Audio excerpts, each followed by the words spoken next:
Okay, good afternoon, everyone. Welcome to our daily press briefing online and live on EBS. Today's Friday, 22nd of January.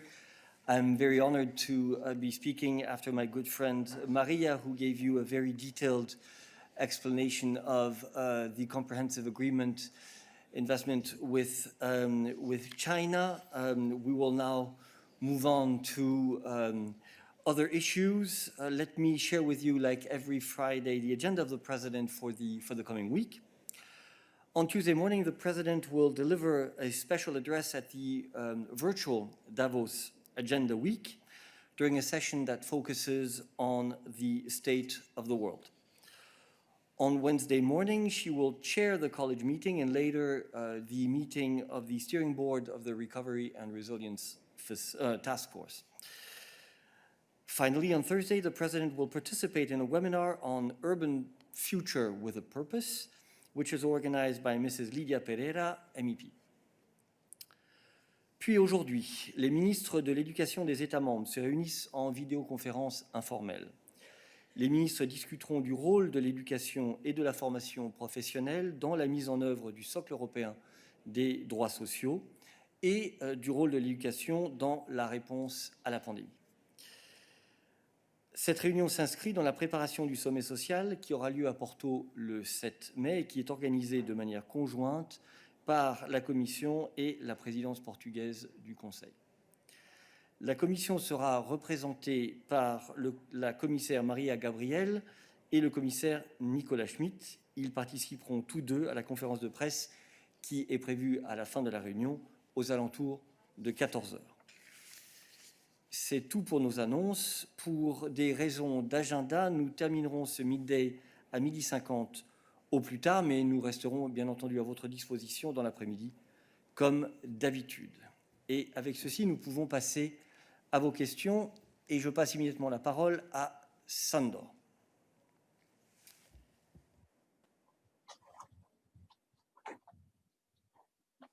Sandor, go ahead. We can hear you and see you.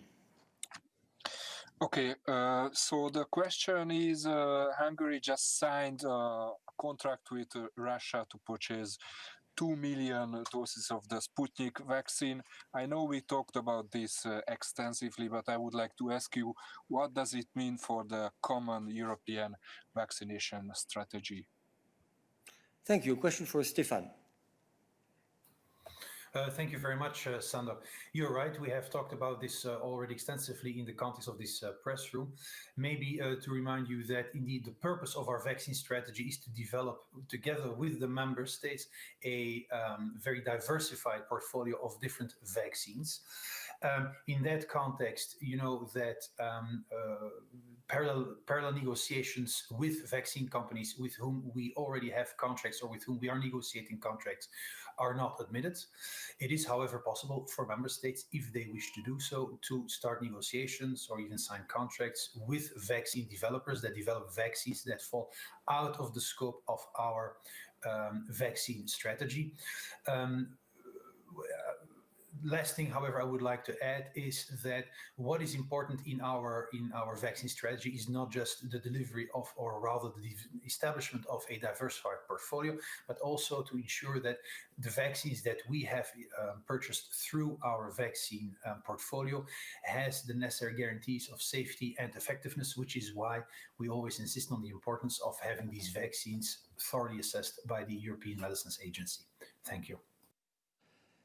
Thank you. Let us continue on the issue of vaccines. Please only keep your hand raised if it is on this or on the health situation in general. And I pass the floor to KATALIN. Hello, good afternoon.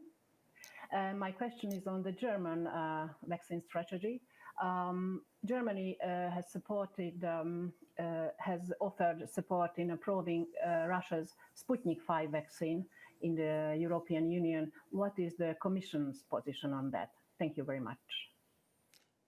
Stefan. Thank you very much. I think I have kind of already explained our position with regard to the Russian vaccine. We are together with the different member states developing a very strong diversified portfolio, a portfolio, by the way, which allowed us to reserve 2.3 billion doses for the European citizens.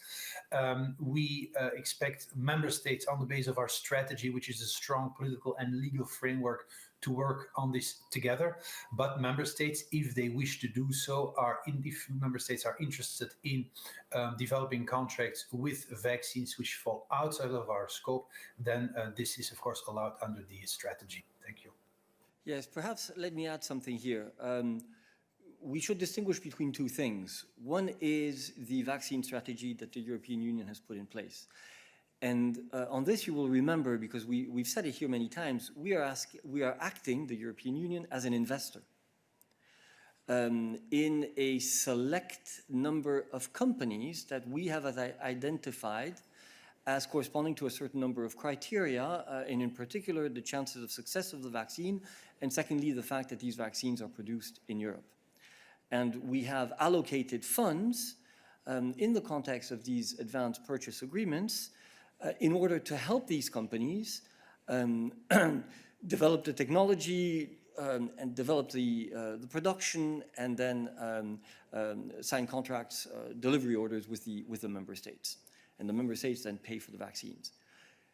This doesn't mean that vaccine producers from other parts of the world cannot ask from EMA, from the European Medicines Agency, authorization to sell their vaccine in Europe. This is something which is perfectly legitimate, obviously, but then they need to follow the process that is the one that EMA follows in order to provide its authorization for the marketing of a vaccine in Europe. And therefore, it can very well be that there are contacts between a member state and another country saying, you want to sell your vaccine in Europe, please go to the European Medicines Agency and provide them with the information that they need for them to be in a position to assess whether your vaccine can be distributed throughout the whole of Europe. Let's continue with David. Oui, merci Eric. Deux questions, si je peux, à propos de Pfizer-BioNTech et le fait qu'il y a une modification, disons, dans les livraisons. Apparemment pas de doses, mais de fioles. Je voulais savoir s'il y a des nouveautés dans les discussions avec les États membres et si, du point de vue de la Commission, discussion évidemment sur quelle démarche faire sur ce sujet, et si, du point de vue de la Commission, Pfizer, en réduisant les livraisons, parce que les doses, c'est les mêmes que ce qui a été concordé, mais avec moins de fioles, à respecter le contrat. Merci. Stéphane. Merci beaucoup, David. Je ne vais pas pouvoir ajouter beaucoup à ce que j'ai dit hier. Comme j'ai expliqué hier, le point de départ du contrat, c'est le fait que les livraisons sont faites sur base de doses. Donc ça, c'est un élément très important. Suivant les discussions du fait qu'il est possible d'extraire 6 doses au lieu de 5 doses, les États membres et la Commission ont en effet des discussions sur ce point-là pour voir quelle position prendre concernant les aspects contractuels et livraison de cette dose. Mais à ce stade-ci, malheureusement, je ne peux pas te donner plus d'informations. Merci. Et je voudrais juste rappeler que l'accord, le Advanced Purchasing Agreement que nous avons, prévoit des livraisons par trimestre et que la présidente européenne, dans ses contacts avec le PDG de Pfizer, a obtenu les assurances que le nombre de doses prévues pour le trimestre en cours serait respecté. Lise. Yes, can you hear me? Yes. Great. Okay, I have 2 questions, if I may. The first one about vaccines. I wonder if you can please comment on the proposal from the Danish Prime Minister, Mette Frederiksen, who suggests to already now start distributing the doses from AstraZeneca to EU member states in order to start vaccinating as soon as it might be approved. Is this being considered, and when can we expect an answer to this proposal? And then my second question is about sanctions. Will there be new sanctions against Russia in No. the aftermath of the Navalny detention? Thank you. Lisa, sorry, we deal with issues separately. Let's not start to confuse different issues, or else it'll get completely out of hand. So we'll come back eventually to foreign affairs. We'll take now your question on vaccines. Stefan. Thank you very much. I think it's very important that we handle such requests with caution. What is very important is that we ensure the safety and the effectiveness of the vaccine, and several steps have been put in place to ensure that this is the case. For instance, in the context of the release of batches. These batches are released on the basis of requirements which are also laid down, or fixed rather, by the European Medicines Agency. So it's very important that we can make sure that these guarantees can be offered. This requires interventions also from the member states. So it's very important that these elements are taken into account. This being said, when you look at how the batches were released with previous vaccine developers, you will see that these batches were released very quickly following the green light by EMA and the green light by the Commission. So we're very much aware and understand the need for having a fast delivery. And it's very important that we make sure that everything is ready to proceed this way. Thank you. And let me add perhaps that this is not something which happens like that, at a flick of a finger, and that is simply an administrative decision. There is currently a steering board meeting going on of the member states, so this issue can be discussed there, and member states need to see what it is that they can do in order as well to facilitate this in view of the different steps that are required before a vaccine can be distributed, taking into account all of the legal constraints. Peter.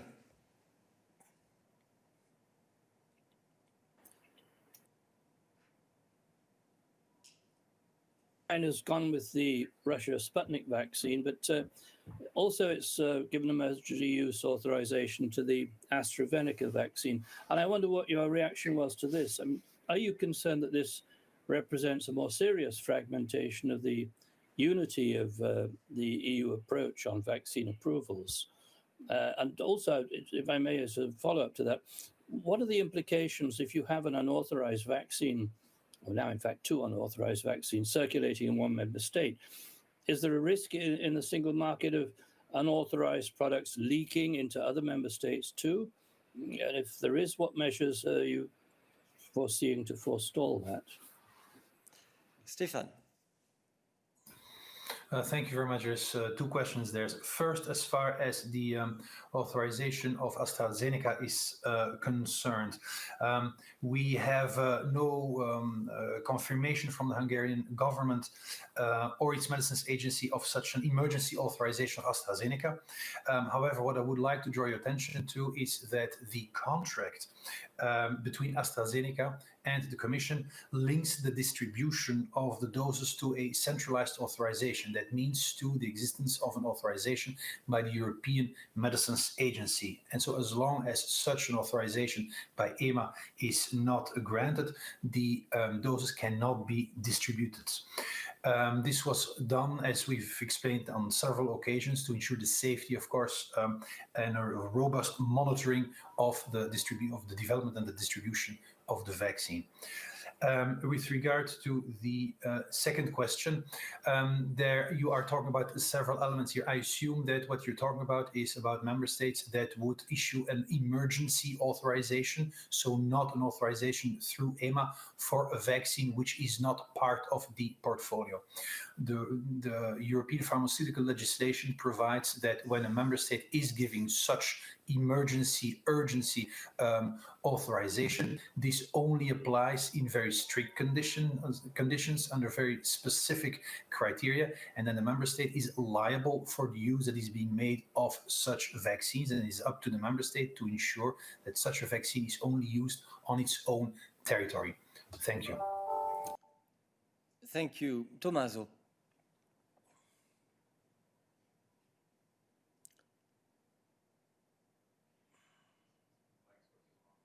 Tommaso, your mic source is... not working. Go ahead. Here. Go ahead. Okay, here I am. Thank you for the floor. It's just a question for Stefan, if I may. I know that this situation is due to the fact that Pfizer is in these days the only firm which produces vaccines for the entire world. So it is a temporary situation. But the problem is that yesterday you said that the next week the deliveries of vaccines will return to normal, whereas the Italian Extraordinary Commissioner for Vaccination, Domenico Arcuri, says that Italy will get 20% less. So Italy and the Commission are saying different things. May you please clarify this, what will happen the next week? Thank you. Stefan. Thank you very much. What I said yesterday was based on the communications that we had with the company, and also referring to the press release that the company has issued last week, following discussions in the steering board with the member states and the company, and following the phone call that took place between President von der Leyen and the CEO of the company. Now, it is exactly to follow up the situation that we have a steering board, and it's in the context of this steering board, where all the member states are represented, that we will have a better view, better understanding of what is happening in the different member states, which will allow us to ensure a good follow-up. What is important is that the deliveries, as they have been agreed upon in the context of our contract, take place. This assurance has been given by the company to the president, as Eric has just reminded you, and we are all geared towards ensuring that this can take place. Thank you. Samuel. Oui, bonjour à tous. Ma question concerne les zones rouges foncées qui ont été évoquées hier lors du Conseil. Et si j'ai bien compris, Madame von der Leyen a expliqué que ces zones qui seraient transfrontalières donc, spécifieraient qu'il faudrait avoir un test négatif pour en sortir et ensuite se mettre en quarantaine à l'arrivée dans une zone qui ne serait pas rouge foncé. Mais j'aimerais savoir comment ça peut marcher au sein d'un même pays. Par exemple, si Bruxelles est en zone rouge foncé et Anvers en rouge plus clair, est-ce que ça signifie que pour aller de Bruxelles à Anvers, il faudrait se soumettre à ces procédures? Merci Samuel. Je pense qu'effectivement, ce qui est important, c'est qu'il y ait la conscience, une prise de conscience sur le fait que ça n'est pas un sujet qui est lié strictement ou même du tout aux questions des frontières, étant donné que le virus ne respecte pas les frontières, que nous avons beaucoup de travailleurs transfrontaliers de part et d'autre, et que le marché intérieur suppose évidemment que des biens et des personnes continuent à circuler. Donc il faut que l'on tienne compte de la meilleure réponse sanitaire possible, tant entre pays membres de l'Union européenne qu'à l'intérieur des pays membres européens, des pays membres, en tenant compte de la prévalence du virus, sous quelque forme que ce soit, dans des zones particulières, soit à l'intérieur d'un pays, soit entre pays. Alors, nous n'allons pas pouvoir t'expliquer maintenant en détail comment cela marcherait, puisque nous sommes en train de travailler sur la proposition qui sera présentée lundi matin aux États membres dans le cadre de IPCR et du COREPER. Donc, nous reviendrons sur notre proposition avec les informations adéquates à ce moment-là. Je passe maintenant la parole à Angela.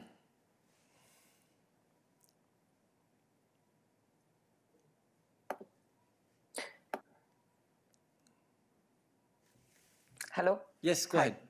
Yes, go ahead. Okay, I wanted to go back to Hungary, and I wanted to know to the question the other colleague made before me. Is there a confrontation and dialogue between the EU Commission and Hungary? Because what happens if if other member states authorize vaccines that have not been authorized by EMA? Is there a special condition for Hungary? Are you asking Orban for explanations about this attitude? Thank you. Thank you. Stefan.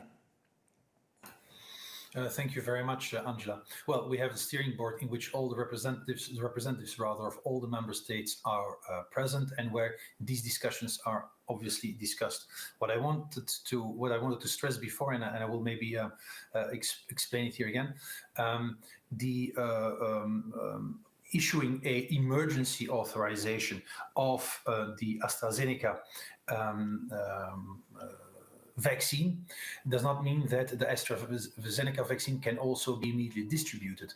The advanced purchase agreement that has been concluded with the company links the distribution of the vaccine to the existence of a market authorization by the European Medicines Agency. It's only when we have that the actual distribution of the vaccine can take place. Again, in order to ensure safety and a good monitoring of the vaccine. Thank you.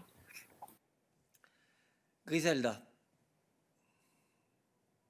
Merci beaucoup. C'est Griselda, pasteur de la radio espagnole CRC. C'était sur les sons rouges ma question. Parce que, excuse-moi, je n'ai pas bien compris qui participe à cette réunion.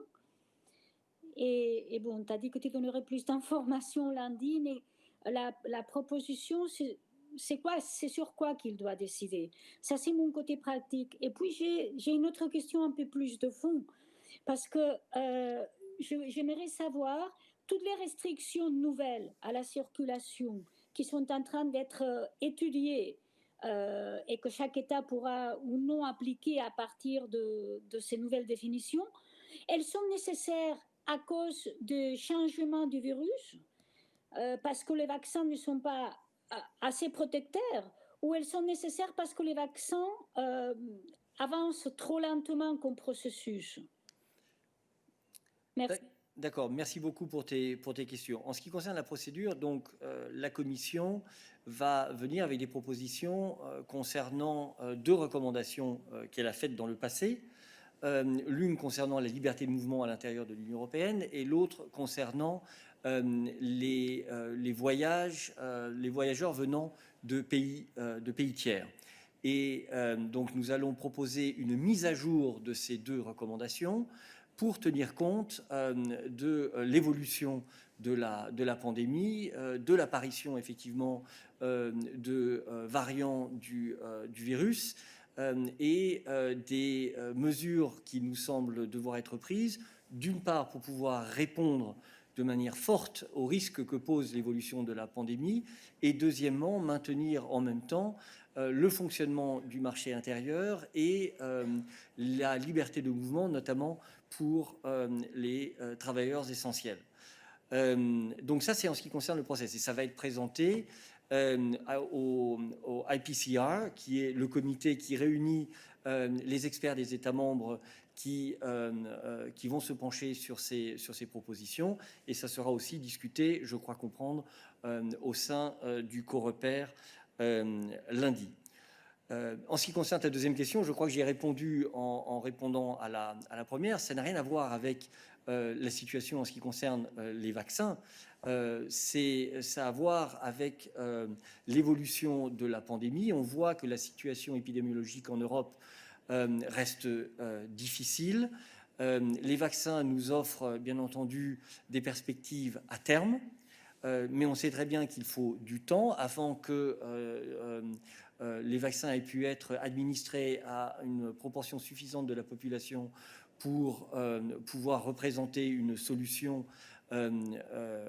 permanente à la pandémie. Et entre-temps, nous devons continuellement à nous adapter à l'évolution de la pandémie. Il faut bien se rendre compte que répondre à la situation dans laquelle nous sommes, c'est un petit peu comme jouer aux échecs en 3 dimensions, et en plus au speed chess, comme disent les Américains, c'est-à-dire à toute vitesse. C'est-à-dire qu'il y a plein de pièces sur l'échiquier, les pièces bougent dans toutes les directions en même temps et à très grande vitesse. Et donc il est important que les institutions européennes et les États membres, et l'industrie, et les scientifiques soient toujours réactifs et essayent d'actionner les différents leviers pour que la situation reste sous contrôle pendant le temps dont nous avons besoin pour pouvoir mettre en œuvre notre stratégie vaccinale.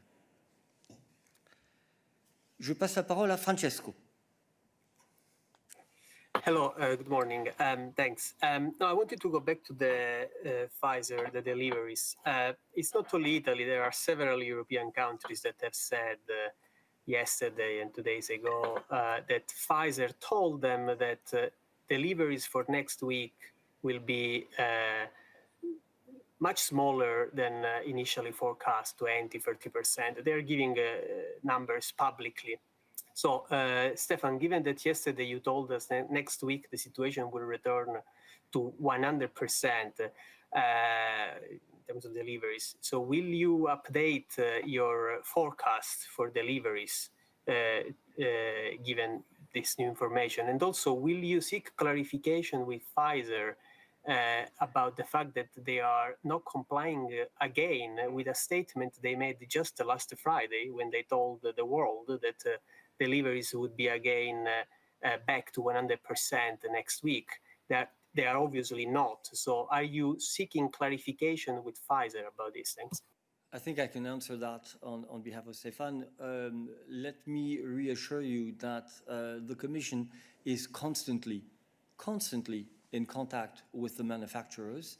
Indeed, the information which Stefan gave you yesterday is based on the information that Pfizer communicated to us during our last contacts.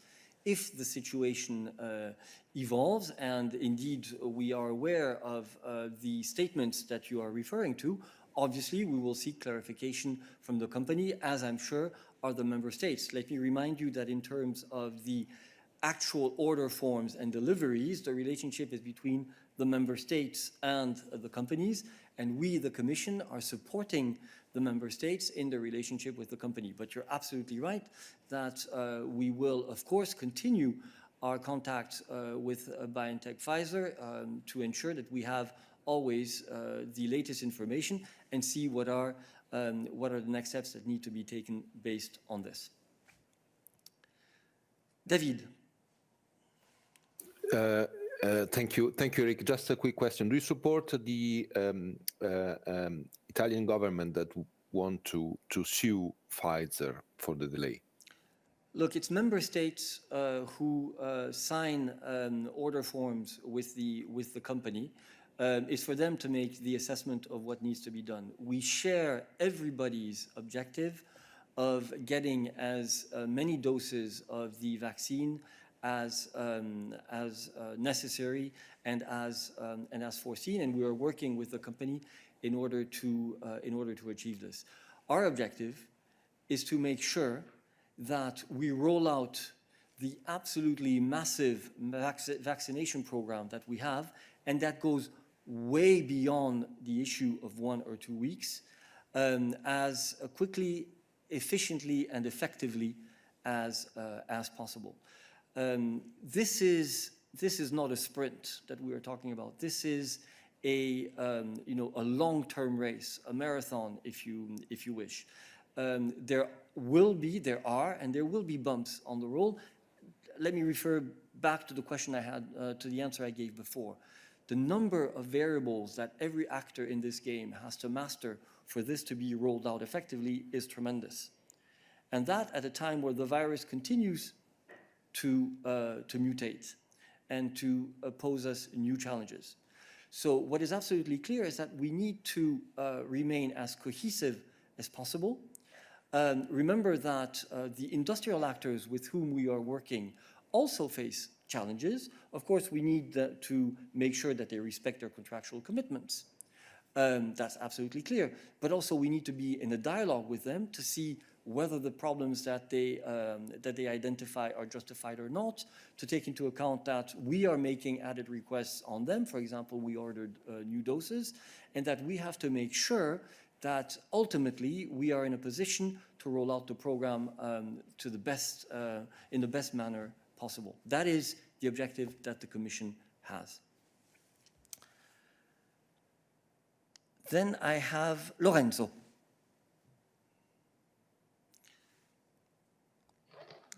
Yes, I hope you can hear me. Yes, Lorenzo. I would like some clarifications concerning Hungary, because I think it's not clear yet. I understand that Hungary has granted a fast-track emergency authorization to the Sputnik vaccine, if I'm not wrong, and that they want to do the same with AstraZeneca, if I understand well. My questions are concerning AstraZeneca. If they have a bilateral agreement with AstraZeneca for the delivery of vaccines in Hungary, and they grant the emergency authorization, is there anything that would prevent AstraZeneca from giving the doses to Hungary before giving them to the EU in the framework of the EU agreement, once, of course, the EU authorization is given, which is imminent. And second question about the Sputnik. If they give the emergency authorization to Sputnik, they have already given the Sputnik the authorization to Sputnik. Do they need to opt out from the agreement, the European agreement? And is there any country that has opted out from the European agreement? Because I know there is this possibility, but or their possibility to negotiate bilaterally with other companies, is there any way, even if they don't opt out, considering that the Russian vaccine intends to get also the EMA authorization? Thank you. Stefan, briefly, we have 5 minutes. Okay. Thank you very much, Lorenzo. Thank you for this question. I think we have to make a very first important distinction here between vaccines which are covered by our portfolio, by our EU vaccine strategy, and other vaccines, such as Sputnik. The Sputnik vaccine is not covered by our vaccine strategy. Let me first talk about the vaccines that are covered by the vaccine strategy, and then reply to your first question. The AstraZeneca vaccine is covered by our strategy, which means that the delivery of the doses in the European Union to the member states is based on an advanced purchase agreement that we have concluded.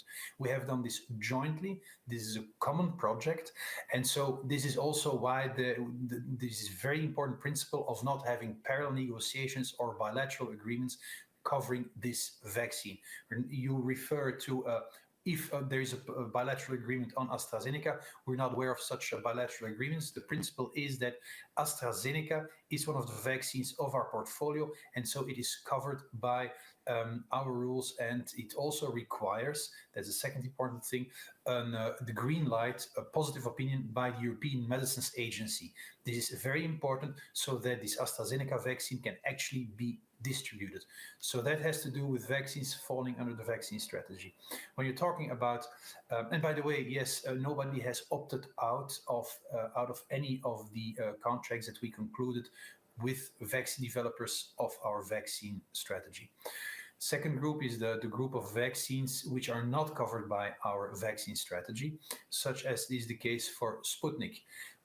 Member states are free to negotiate deals with such vaccines, and then it's also up to them to see how they handle the authorization or the use of such vaccines in their country. So it is possible to do an emergency authorization, as I said, but this then comes with quite some liabilities for the member state, for instance, which is very important.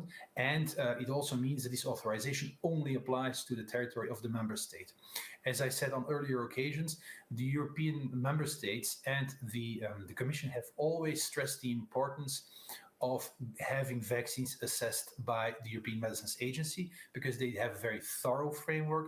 They check the quality and the effectiveness of vaccines very thoroughly, which is important for us to also show to the European citizens that the vaccines that they get injected in their arm is safe and effective. I hope this clarifies things a little bit. Thank you. Thank you. Tommaso, a question on this? Yes, it's on this. Tommaso LECCA, News Agency. So, Eric, yesterday the leaders gave their green light to the EU-wide vaccination certificate to be used just for medical purposes at the moment.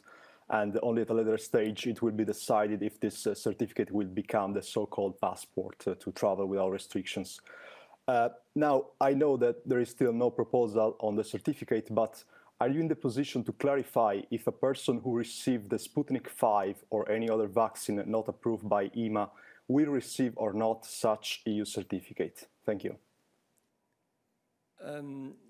I think there's a slight misunderstanding when it comes to the certificate. There is a WHO process when it comes to certifying vaccines.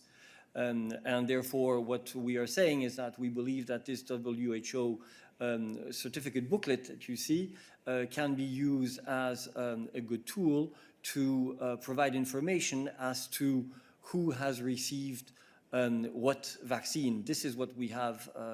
This is what we have said. But let me pass the floor to Stefan in case he wants to add anything. No, I think you have said it very clearly, Eric. Vice President Skinas has also replied to this question last week, or a few days ago rather, when our new communication was presented. We see what use will be made of the vaccine certificates. It's a bit early to tell at this stage. Thank you. Thank you. So we will take the one question from that we had earlier on the Navalny case. Who was it? Lauren?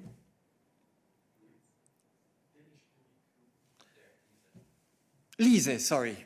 Voilà, Lise, go ahead with your question. Yes, thank you, and thanks for letting me back on that question. I wonder if there will be new sanctions against Russia now in the aftermath of the Navalny detention. Thank you. Thank you.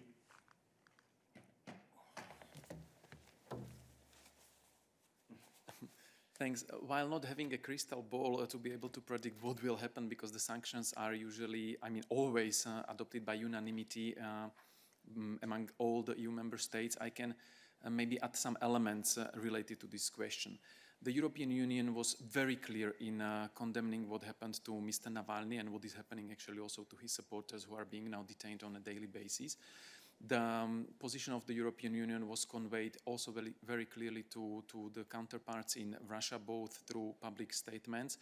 I'm not going to enumerate them because there have been many over the last few days, but today you've seen that the President of the Council had a phone call with the Russian President. And on the EU side, we are discussing this. The member states are discussing it in the Council formations. What actions are we going to take? What reaction we will be providing apart from this condemnation?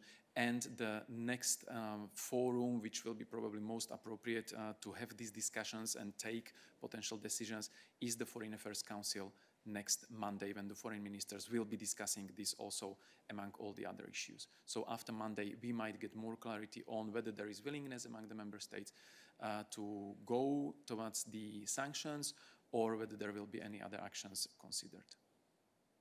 Okay, thank you very much. I bring now this midday briefing to a close. Of course, my colleagues remain available for questions this afternoon, and we will meet again on Monday. Thank you very much.